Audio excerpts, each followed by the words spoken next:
Okay, hello YouTube. I'm going to try to make this video quick because this has got to be the craziest solution.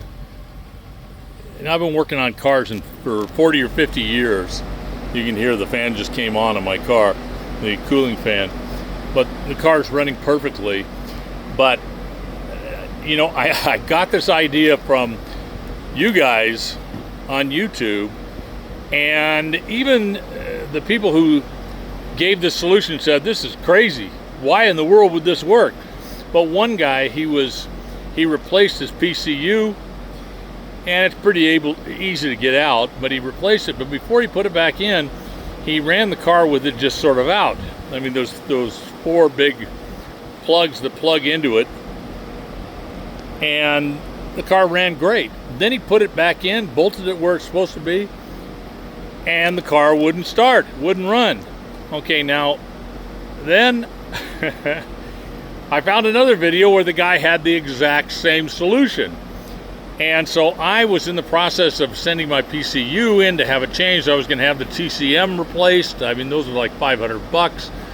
I already did the fuel pump, thinking that might be it. I replaced the cam position sensor. I replaced the crank position sensor, and I just could not believe that the solution, and what the solution was, well, I'm going to show it to you here. This thing, now I've got it, I'm saving it, so I got it in a Ziploc, but it's this bracket holds it in right about there. It's really quite easy to get out, you know, and you take one bolt out, and then you take the two bolts off of this thing, and then you take your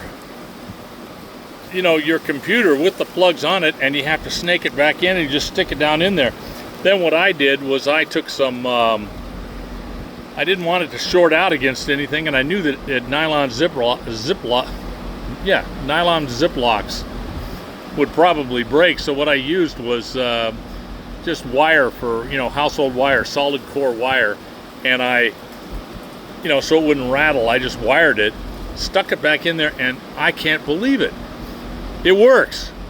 I mean, the car's running great. Now, I have no idea how long this will last. And I'd be lying if I told you I knew, because I don't. I'm going to save this thing. I took that bracket off, just stuck it back in there, wired it so it wouldn't rattle around, and the car immediately started back up. So I'm going to, and you can hear it's running great, but long term, I don't know. But for the record, I also got a 7.3 liter diesel truck, and I've had problems.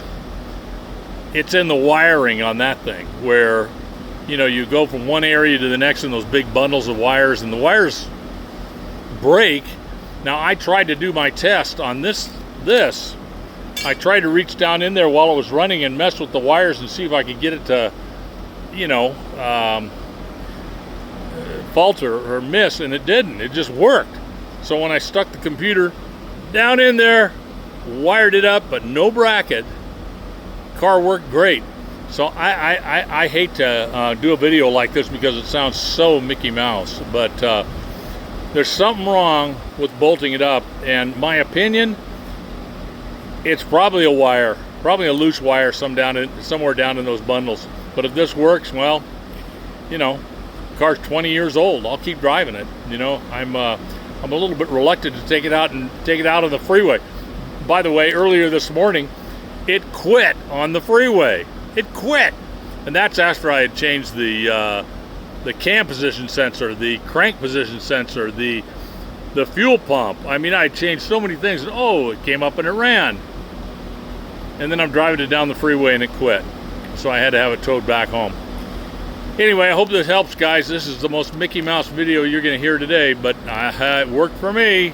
Don't argue with success kind of thing, I guess, but I wouldn't want to be held responsible for a repair like that. I mean, but other guys said they've actually taken their PCU out, sent it in, had it supposedly rebuilt, checked out, whatever, came back, put it in, still didn't work. It worked when you did what I've just recommended. So major disclaimer, I don't know how long it'll last, but it worked for me. Anyway, good luck, guys.